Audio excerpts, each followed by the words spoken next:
Good morning बच्चों। आज हम आपको काव्य से मैथिली शरण गुप्त का जीवन परिचय समझा रहे हैं। इसको आप ध्यान से सुनेंगे, समझेंगे और एग्ज़ाम के लिए याद भी करेंगे। मैथिली शरण गुप्त का जन्म चिरगांव जिला झांसी में 3 अगस्त सन 1886 ईस्वी में हुआ था। काव्य रचना की ओर बाल्यावस्था से इनका मन था, झुकाव था। आचार्य महावीर प्रसाद द्विवेदी जी की प्रेरणा से इन्होंने हिंदी काव्य की नवीन धारा को पुष्ट मीन्स मजबूत कर उसमें अपना विशेष ध्यान बना लिया था। इनकी कविता में देशभक्ति, राष्ट्र प्रेम की व्यंजना प्रमुख होने के कारण इन्हें हिंदी संसार ने राष्ट्र कवि का सम्मान दिया है। राष्ट्रपति ने इन्हें संसद सदस्य मनोनीत किया। भारती का यह साधक 12 दिसंबर सन 1964 ईस्वी में गौलोकवासी हो गए, अर्थात स्वर्गवासी। गुप्त जी की रचना संपदा विशाल है।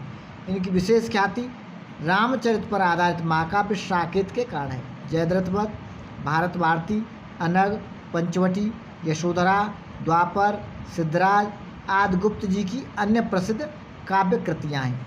यशोधरा एक चंपू काव्य है जिसमें गुप्त जी ने महात्मा बुद्ध के चरित्र का वर्णन किया है। गुप्त जी का पहला काव्य संग्रह भारत भारती है जिसमें भारत की कुदशा का बयान हुआ है।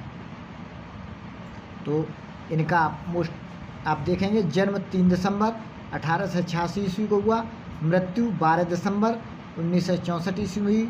जन्म स्थान चिरगांव झांसी 3 अगस्त को। पिता सेठ रामचरण गुप्त थे। इनकी मुख्य रचना साकेत, बाकी की रचना जयद्रथ, भारत भारती, अनग, पंचवटी, यशोधरा, द्वापर, सिद्धराज ये इनकी रचनाएं। देखेंगे राष्ट्र प्रेम गुप्त जी की कविता का प्रमुख स्वर है। भारत भारती में प्राचीन भारतीय संस्कृति का प्रेरणाप्रद चित्रण हुआ है। इस रचना में व्यक्त स्वदेश प्रेमी इनकी परवर्ती रचनाओं में राष्ट्र प्रेम और नवीन राष्ट्रीय भावनाओं को में परिणत हो गया। इनकी कविता में आज की समस्याओं और विचारों का स्पष्ट दर्शन होते हैं। गुप्त जी की चरित्र कल्पना में कहीं भी अलौकिकता को स्थान नहीं है। इनके सारे चरित्र मानव हैं, उनमें देव और दानव नहीं है।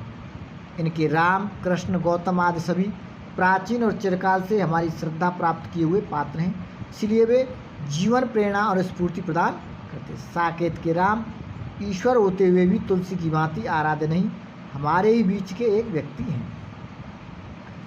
नारी के प्रति गुप्त जी का हृदय सहानुभूति और करुणा से अप्लावित है। यशोधरा, उर्मिला, केकई, विद्रता, रानकेद आदि नारियां गुप्त जी की महत्वपूर्ण सृष्टि हैं। साकेत में उर्मिला और यशोधरा में गौतम पत्नी यशोधरा को भारतीय नारी जीवन के आदर्श की प्रतिमाएं बताते हुए इनकी त्याग भावना और करुणा को बड़े ही सरल एवं सुंदर ढंग से प्रस्तुत किया है।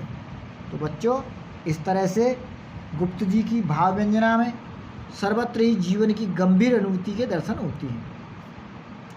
इन्होंने कल्पना का आश्रय तो लिया है, पर इनके भाव कहीं भी मानव की स्वाभाविकता का अतिक्रमण नहीं करते। तो आप इस शॉर्ट जीवन परिचय को मैथिली शरण गुप्त का जीवन परिचय याद करेंगे एग्जाम के लिए। Thank you.